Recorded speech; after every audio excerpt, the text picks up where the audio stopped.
This is PIrwin. I'm here to present to you my Learning Theories concept map today.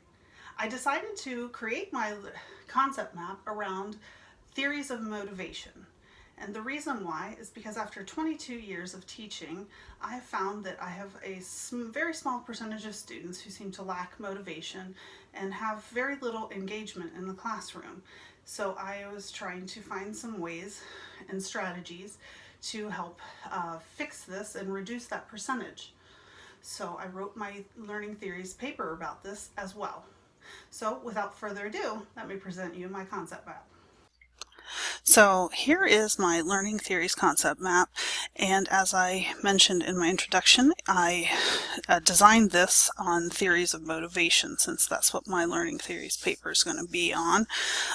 So as you can see, it got very complex. I first focused on the four main areas, that being constructivism, behaviorism, humanistic, cognitivism, and then from that I looked at some other learning theories that were linked between any of those, and then some that are specific to motivation. So let's just go around and kind of do a little bit of a round robin, but I'm going to make this bigger so that everybody can see what I'm talking about here.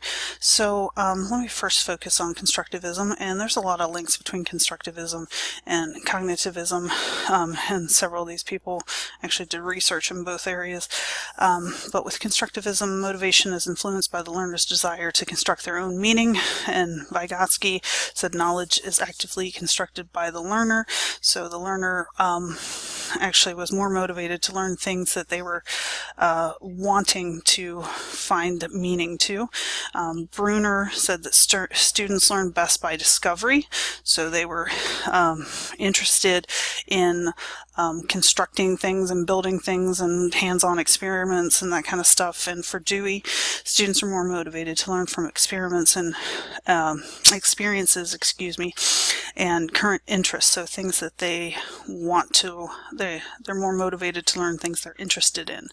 So with behaviorism, oops, keep moving that. That's not what I'm trying to do. First of all, behaviorism is where motivation is influenced by behavior, and I need to bring this out just a pinch so I can get it all in here. With this, we've got two main areas, classical conditioning and operant learning. And for classical conditioning, we had Pavlov saying that two stimuli are linked together to produce a new learned response by a person or an animal. And then for operant learning, we had Skinner and Thorndike, and Skinner said that learning occurs through rewards and punishments for behavior, and Thorndike said there was a law of effect that any behavior that is followed by a pleasant consequence is likely to be repeated, and any behavior that's followed by an unpleasant consequence is likely to be stopped. So and then Watson was one of the original people in behaviorism. He's the one that came up with the blank slate or the tabula rasa. He had links for both classical conditioning and operant learning, hence the reason why he's in between those two. So behaviorism does affect motivation for small children, but it seems from everything that I was reading to be very negative for older children, that being especially teenagers and even adults. So the next main area was cognitivism. So let me get that. And for this, we have learners process, store, and retrieve information for later use. And we got the self-determination theory with Gagne, that people are motivated both intrinsically and by extrinsic forces. Social cultural theory with Vygotsky, that history and society impact human development and learning, and human motivation and volition. And the cognitive theory with Piaget, that children are intrinsically motivated to learn and do not need rewards from adults to motivate learning.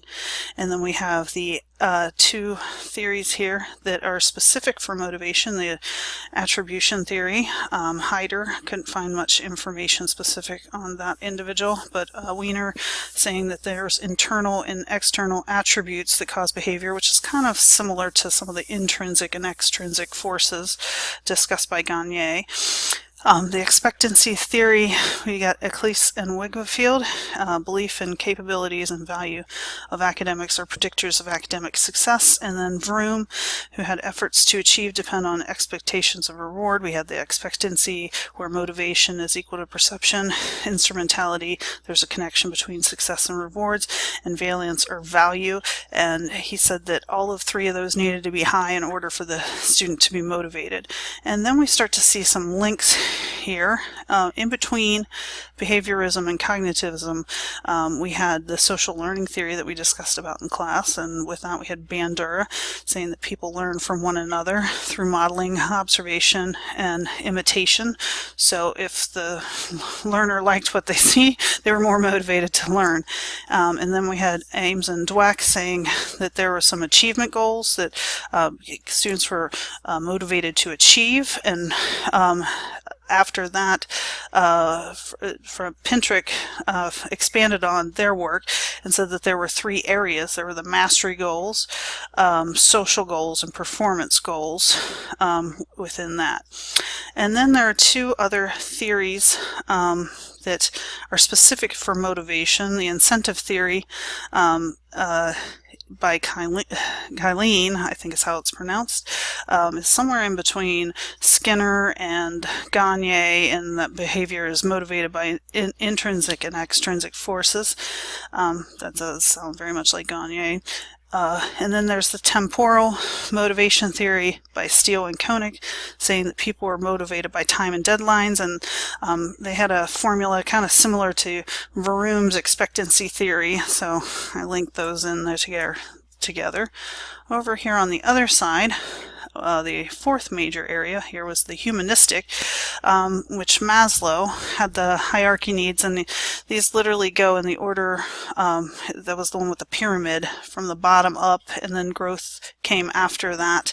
So it needed to have the first four deficiency needs met: the psychological, safety, belongingness, and love, and esteem, in that order before the growth needs could be met, that being cognitive, aesthetic, self-actualization, and self-transcendence. And then Alderfer, I think that's how you pronounce it, kind of expanded on Maslow, and he had this hierarchy of motivational needs being growth, relatedness, and existence, and actually saw some relationships between those two.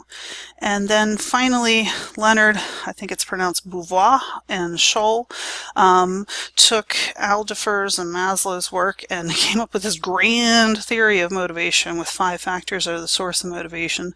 First one being instrumental motivation, or rewards and punishes, which one obviously kind of going back to behaviorism there.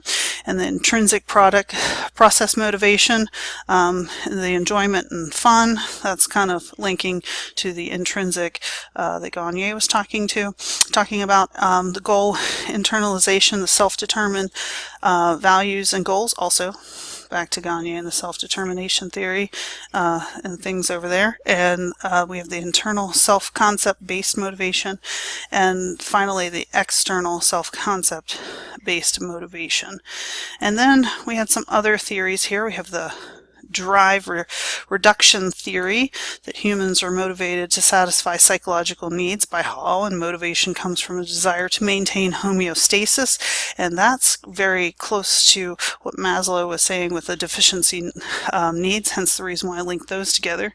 Then we have the psychoanalytic theories, Adler saying that power drives motivation, Jung saying that personal meaningfulness drives motivation, and Freud, we all know Freud, says that motivation is a result of internal biological instincts, the life or the sexual, or death, the aggression. And then Erickson and Sullivan saying that interpersonal and social relationships drive motivation. And then over here, got the last 3 areas that I haven't discussed yet. I've got the adult learning theory with Dietschy, Ryan, and Knowles, saying that adults just simply are more motivated to learn anyways, and that kind of goes with Gagne's self-determination theory as well. Then we have the evolutionary theory that individuals are motivated to engage in behaviors that maximize their genetic fitness. This would be by James, and behavior is driven by survival instincts. Once again, this goes back to Maslow's deficiency needs and his hierarchy. So that's the reason why I linked that together. And then finally, there was the arousal theory, and there was the Yerkes-Dodson law. And this law states that there's a relationship between performance and arousal, and obviously motivation to perform. And since it is an arousal, it definitely gets linked to the psychoanalytic theories. So that pretty much covers my map here. Let me pull that back out so you kind of see the whole thing. Find a happy Goldilocks happy medium there. And then I will show you the references on the final slides. Thank you very much for your time.